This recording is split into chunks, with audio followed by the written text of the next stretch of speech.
El siguiente segmento tiene contenido o opinión.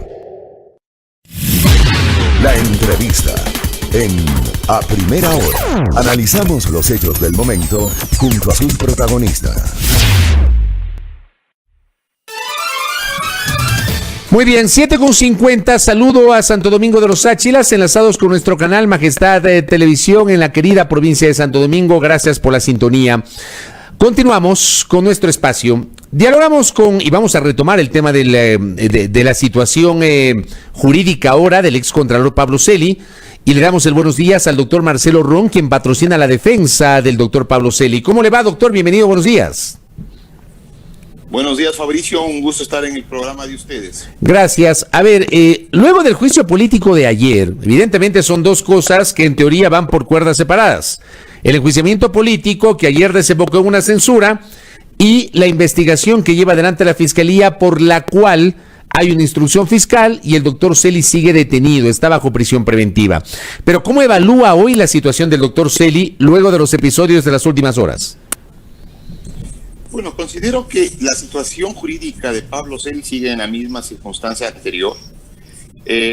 Considero que el tema político se ha complicado un poco, y si es que va a tener la misma suerte el juicio judicial, digamos, el juicio jurídico, que el juicio político, obviamente por más de que hayan errores, por más de que hayan violaciones a los derechos constitucionales, por más de que haya violaciones procesales y por más de que Pablo Celi tenga razón, va a salir igual condenado, igual que salió ayer. Ayer fue juzgado dentro de un juicio político donde que no se probaron ninguna de las causales, donde que existió una violación permanente a sus derechos constitucionales al debido proceso por parte de la Comisión de Fiscalización. Sin embargo, de lo cual, y teniendo un juicio nulo, fue censurado, razón por la cual sí preocupa que esto también pueda suceder dentro de la parte jurídica. Si bien es cierto, en la parte política, en la Asamblea, hay intereses políticos, hay intereses con electores, y en la parte jurídica no lo hay. Pero esperemos de que esas presiones políticas no vayan a influir en los diferentes jueces que tienen que conocer este caso. Pero en este momento, ¿el caso en qué instancia se encuentra? Y le hago esta pregunta porque la semana anterior la Corte Nacional de Justicia, en audiencia reservada, recibió varios testimonios anticipados, y uno entendería que de esos testimonios anticipados se podrían derivar complicaciones en la situación del doctor Celi. Sí, efectivamente, ya se terminó la instrucción fiscal dentro del juicio jurídico, digamos así. La semana pasada, el miércoles de la semana pasada, se receptaron unos testimonios anticipados que solicitó Fiscalía, y el día miércoles de la semana pasada igual, y se tenía que tomar el día miércoles de la semana pasada, pero la Fiscalía solicitó que se difiera esta toma de versiones en virtud de que el juez Córdoba, que fue el que tomó inicialmente las versiones, estuvo de vacaciones, razón por la cual el día de mañana rendirían las 3 personas restantes de estos testimonios anticipados. En los primeros testimonios anticipados, efectivamente, hubo un tema que fue muy importante para la defensa de Pablo Celi, es que ninguno de los 3 testigos fueron o conversaron directamente con Pablo Celi o hablaron con Pablo Celi con referencia a coimas. 2 de ellos ni siquiera lo conocen, nunca han tratado, nunca han tenido ninguna conversación con él. El único que dijo que tuvo una conversación con él fue su sobrino, Raúl de la Torre, pero obviamente dentro de la misma diligencia de testimonio anticipado fue totalmente desacreditado en virtud, no por esta defensa, sino por la defensa de otros procesados, en virtud de que en sus chats, en sus diferentes conversaciones, mantenía y usaba los nombres de diferentes personas políticas que posteriormente Fiscalía tomó la versión y ni siquiera lo conocía. Pero estos testimonios anticipados, le preguntaba, ¿complican más la situación del doctor Celi, o usted cree que de alguna manera podrían hacer que la situación sea más, digamos, más llevadera desde el punto de vista judicial, doctor? Desde el punto de vista judicial, evidentemente, porque los testimonios tienen que contrastarse con otro tipo de pruebas que se debe practicar ya en la audiencia. O sea, no basta solo con los testimonios, no basta solo con la delación, tienen que ir acompañados de pruebas. Correcto, y más aún si los testimonios que están rindiendo son de de personas que están condenadas en los Estados Unidos básicamente por una consecuencia de los hechos que ocasionaron aquí en el Ecuador.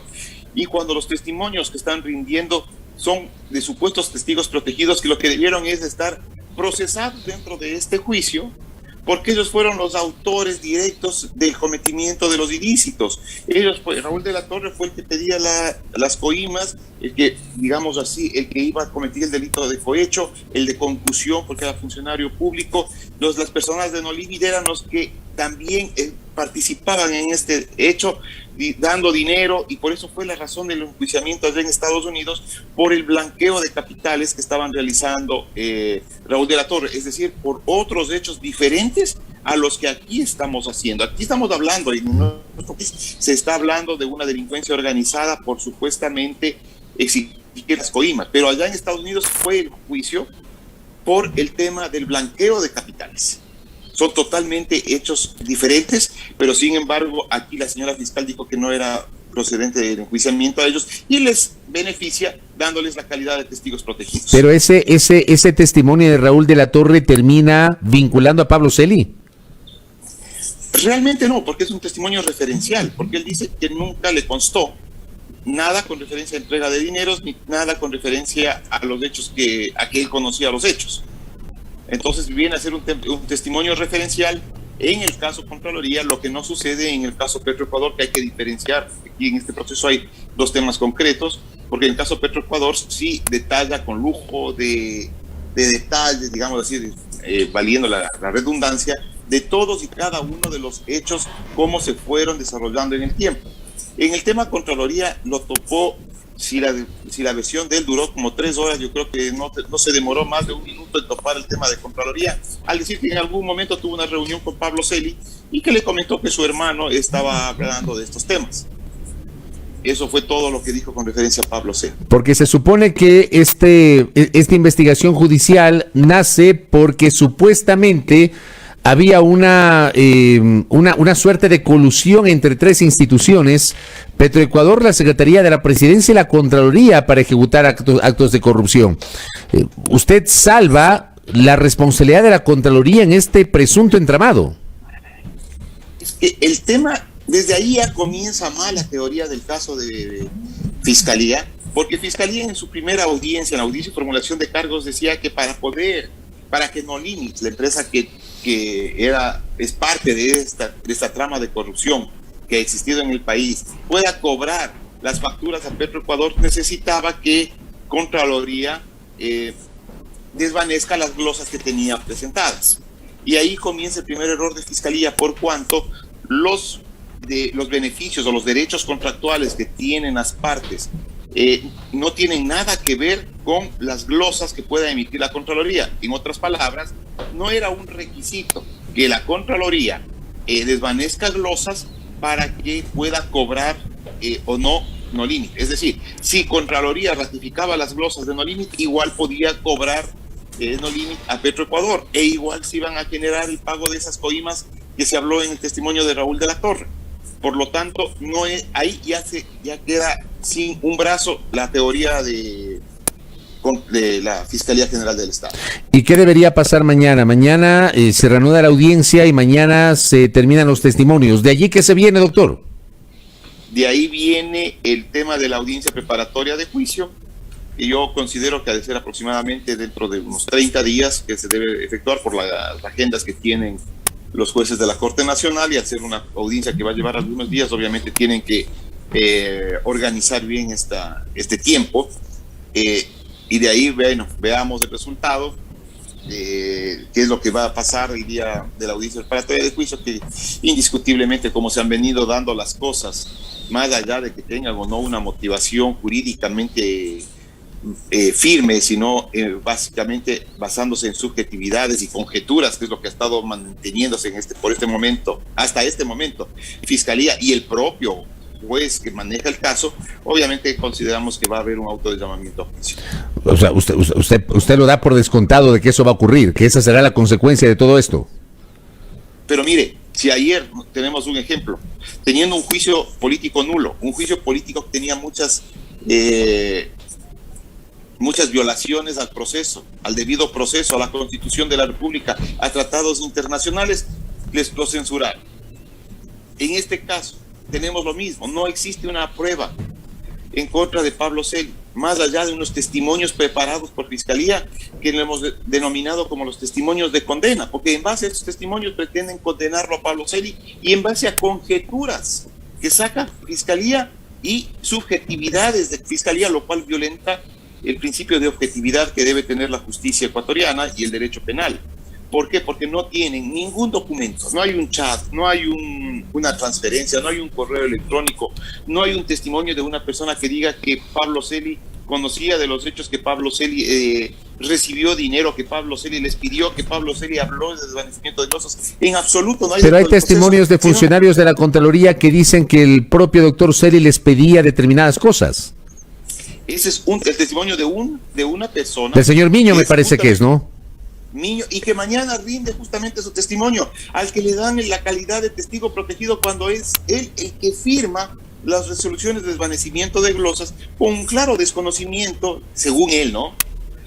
Él dice que le dio una disposición verbal Pablo Celi para que firme las glosas. Él es un funcionario de carrera de 25 años en la Contraloría General del Estado, es abogado, y sin embargo no conocía lo que dice la Ley Orgánica de la Contraloría General del Estado, en su artículo 41, que claramente manifiesta que si recibe una disposición para que realice tal o cual acto, él puede oponerse mandando una comunicación escrita o una objeción escrita indicando que no lo va a hacer. Pero usted sabe que en un mundo ideal así debería ser, pero a ver, probablemente la cabeza de la institución le llamó por teléfono y le dijo haz esto y el funcionario de segundo nivel lo hace. A veces pasa eso, doctor, ¿o no?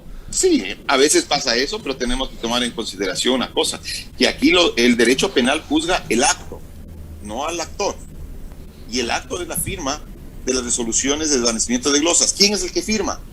Luis Miño. ¿Quién debía estar también procesado? Junto con Pablo Celi. Luis Miño. ¿Por qué no le procesan a Luis Miño? Preguntemos a la Fiscalía cuál es la relación que tiene Luis Miño con un fiscal de FEDOTI, que también participó en los allanamientos. Entonces, desde ahí tenemos que arrancar con el tema Luis Miño. Y además de la íntima relación que mantenía Luis Miño con Raúl de la Torre, lo cual es conocido en toda la Contraloría, incluso por un crédito otorgado por Luis Miño a Raúl de la Torre cuando él manejaba los fondos de cesantía de la Contraloría General del Estado, y luego le levanta la hipoteca sobre el bien inmueble de Raúl de la Torre sin haber pagado, y en este momento tengo entendido que hay una deuda de más de $80,000 al fondo de cesantía por parte de Raúl de la Torre. ¿Y cuál es la relación del doctor Celi con su sobrino Raúl de la Torre, doctor Marcelo Ron? Bueno, la relación es familiar, nada más. Sí, aparte de eso, aparte de la relación familiar, porque es su sobrino, pero ¿hay algún sí. otro tipo de relación? Ningún otro tipo de relación, ni contractual, ni laboral, ni nada en absoluto. Lo que no ocurre con Luis Miño. Entonces, aquí debemos analizar esta situación, este grado de amistad y esta situación que venían teniendo estos dos testigos protegidos de Fiscalía, y que justamente en su momento Luis Miño también debemos considerar que tenía un cargo un alto cargo en la Contraloría, inclusive fue subcontralor general, fue director de responsabilidades, es decir, ha ocupado todos los cargos importantes dentro de la Contraloría General del Estado. Conocía de pe a pa su manejo, lo conoce y sin embargo sigue estando en la Contraloría General del Estado. Este testimonio de Raúl de la Torre, sobrino de Pablo Celi, y voy a, para cerrar, voy a mencionarle lo que dice el portal Primicias. En su declaración, Raúl de la Torre relató que Esteban Celi, hermano del excontralor Pablo Celi, le pidió que lo ayudara a gestionar pagos de la empresa No Limit de propiedad de José Luis de la Paz Román. De la Torre indicó que entregó dinero a Esteban Celi para gestionar los pagos. Aquí, en este testimonio, Raúl de la Torre no menciona a Pablo, sino a Esteban Celi, doctor. Correcto, correctamente. Aquí no le menciona a Pablo Celi, sino a Esteban Celi. ¿Con quién tiene las reuniones? ¿Con quién habla de los temas? En Petroecuador, ¿con quién habla de todos los temas? Es con Esteban Celi, más no con Pablo Celi. Y cuando esta defensa técnica le preguntó a Raúl de la Torre si a él le constaban que se realizaba algún pago a Pablo Celi o conocía los hechos, dijo que no. Porque mire, el mismo portal Primicias que siguió el tema dice que Raúl de la Torre aseguró que acudió a la oficina de Pablo Celi para informarle que estaba gestionando los pagos con su hermano Esteban. Me dijo, ok, coordina con él, declaró. ¿Y esto? Claro, es un tema profesional que le estaba comentando, que me imagino yo, de su hermano Esteban, en Petroecuador, en una entidad donde que Pablo Celi no tiene absolutamente ninguna injerencia, y no ha tenido ninguna injerencia. Si está realizando un tema profesional, lo que ya coordina con él. Esas son las cosas. Por eso es que a las repreguntas de la defensa técnica responde de que a él no le consta de que Pablo Celi haya recibido o que haya tenido conocimiento de los hechos de la empresa No Límite en el desvanecimiento de glosas. Correcto, doctor. Vamos a estar expectantes. Mañana finalizan estos testimonios y luego estaremos pendientes de la convocatoria de la audiencia preparatoria de juicio en este caso. Le agradezco por el tiempo, doctor Marcelo Ron. Que tenga una buena mañana.